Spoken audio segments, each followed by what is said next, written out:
Arjun is a 31-year-old software engineer from Nagpur. In 2021, he had 18 lakhs in savings. 8 years of working, cutting expenses, skipping vacations. Every rupee he could save after sending money home. Then, in April 2021, he made one decision. A decision that took him 40 minutes to execute. A decision that millions of Indians make every single year without understanding the risk. By December 2022, those 18 lakhs were worth 4 lakhs.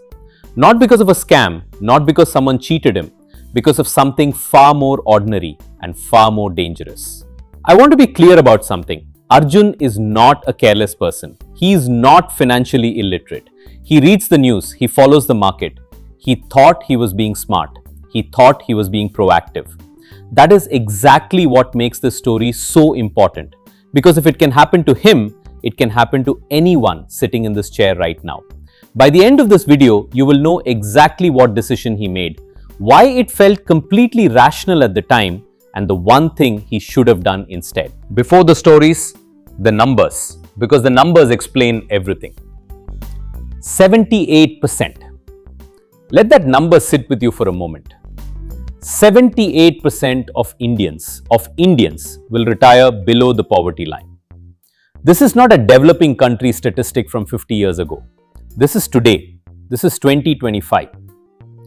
With smartphones, UPI, Zerodha, and every financial tool imaginable. And yet, 78%. The average Indian household saves around 12% of income. That sounds reasonable. Until you understand inflation. The rupee loses 4 to 6% of purchasing power every single year. So if your savings are growing at less than 6%, you're running backwards every single year. You work harder, you earn more, and inflation quietly erodes it all. Now look at the Sensex chart. 14% average annual return over 20 years. That is not opinion, that is history. If you had invested 10,000 rupees in 2004, you would have over 1,40,000 today. A 14 times return. But the average Indian retail investor earned less than 6%. Why? Because of 3 behavioral mistakes. Not 3 economic mistakes. 3 behavioral mistakes. Let me show you what those look like in the real world. Meet Arjun from Nagpur. 29 years old, software engineer at a product company. Monthly salary, 90,000 rupees. By every measure, he was doing better than his peers. He had read the books. He knew about SIPs. He had invested 15 lakhs over 3 years in equity mutual funds. He was building something real. Then, his company announced a restructuring. His team was at risk. And simultaneously, the market entered a correction. His portfolio started dropping, 20% in 6 weeks, then 30%. The business news channels ran headlines every night. Market in free fall, recession is coming, global slowdown. His portfolio fell 47% over 8 months. He watched his 15 lakhs turn into 9 lakhs. His wife asked every night, should we pull it out? His parents said, we told you not to trust the stock market. And finally, after 8 months of watching his screen every morning with dread, he redeemed. He took the 9 lakhs, put it in an FD, and told himself he would get back in when things stabilize. But things stabilized faster than anyone expected. In the next 14 months, the market not only recovered, it went to new highs. Arjun watched from the sidelines. He had locked in a loss of 6 lakhs, not because the market took it, because his own fear took it. He told me later, I thought I was being smart. I thought I was protecting my family, but I was actually just running away from temporary pain and turning it into a permanent loss. Priya from Bangalore had a completely different problem. She was 25 when she got her first job. A marketing manager at a mid-sized company earning 55,000 a month. Smart, disciplined. She saved diligently. But her father had a rule. Put everything in FD. He had lived through 1992. He had seen the Harshad Mehta scam. He had watched colleagues lose everything in the market. So his advice was absolute. Only FD. Priya trusted him. By the time she was 32, she had built up 22 lakhs in fixed deposits. 6.5% interest. She thought she was being safe. She thought she was protecting herself. But here is what she did not understand and what her father did not know to warn her about. Inflation was running at 6%. Her real return after inflation was 0.5% per year, effectively zero. After 10 years, her 22 lakhs nominally became 40 lakhs.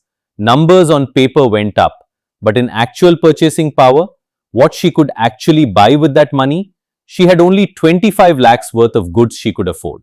The bank earned 12 to 14% by lending her money to home buyers. The bank built wealth. Priya stood perfectly still. She did not lose money in a crash. She did not make a bad trade. She just eroded, slowly, silently. 15 lakhs gone by playing it safe. Now meet Rahul from Pune. Same generation. Started working the same year as Arjun and Priya. Same starting salary of 50,000 rupees. Same city expenses. Same access to information. But Rahul did three things differently from the very first month he started working. The first thing he did was automate. On the first of every month, before his salary even settled in his account, 20,000 rupees moved automatically into an SIP across two low-cost index funds. He set this up once, he never revisited it. He never thought about whether to invest this month or not. The system just ran. The second thing he did was build a firewall. He kept 4 months of expenses in a liquid mutual fund, not an FD, a liquid fund earning 7%, accessible in 24 hours. This was his emergency fund, his financial shock absorber. The third thing Rahul did was nothing. When the market crashed 35% in 2020 during COVID, he did nothing. He did not open the app for 3 months. He said later, I had my emergency fund. I had my job.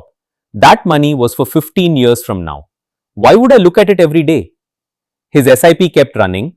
He kept accumulating units at the lowest prices of the decade.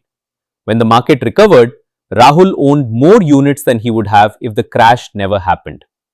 Today, at 32 years old, Rahul has a portfolio of 62 lakhs. Arjun and Priya combined have less than 20 lakhs. Same starting point, same market.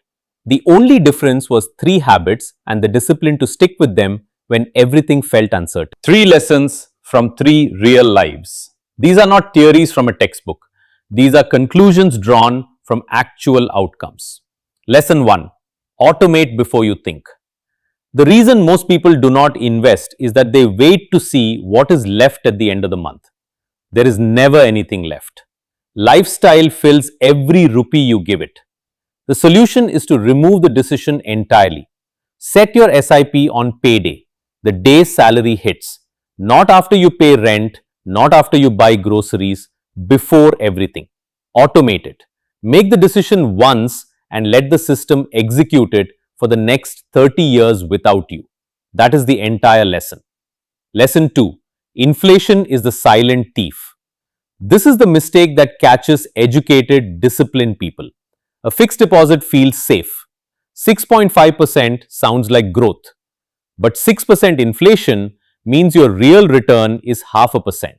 You worked hard, you saved, and inflation quietly took it while you slept. Any savings vehicle that does not beat 8% annually is losing your purchasing power. Index funds have delivered 14% annually in India for 20 years. That is not a prediction, that is documented history. Lesson 3. Market crashes are buying opportunities. Every crash in Indian market history has eventually led to a new high. Every single one. The investors who retired wealthy were not the ones who predicted the bottom. They were the ones who kept buying during the fear, whose SIPs kept running in the dark, who understood that temporary pain on a screen is not the same as a permanent loss. These 3 habits take 15 minutes to set up, and they will work quietly in the background for the rest of your financial. If Arjun's story hit close to home, if Priya's story made you think about your own FDs, if Rahul's story showed you what is actually possible, then do not leave this page without subscribing. Every single week on this channel, I break down real financial situations that affect real Indian lives. Not American advice translated for India, not jargon-heavy lectures. Real stories, real data, lessons you can act on the same day you watch.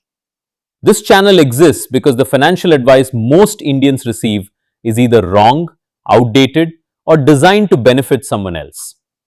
I want to be the thing nobody had when they were 22. A clear, honest voice on money. Designed for India. Designed for us. Hit subscribe, turn on the bell, and next week, I'm going to show you one of the most powerful concepts in all of personal finance. How 1 rupee invested at age 22 becomes more than 200 rupees by the time you retire, and why most Indians miss this window completely. That video could be the most important 15 minutes of your financial life. I will see you there.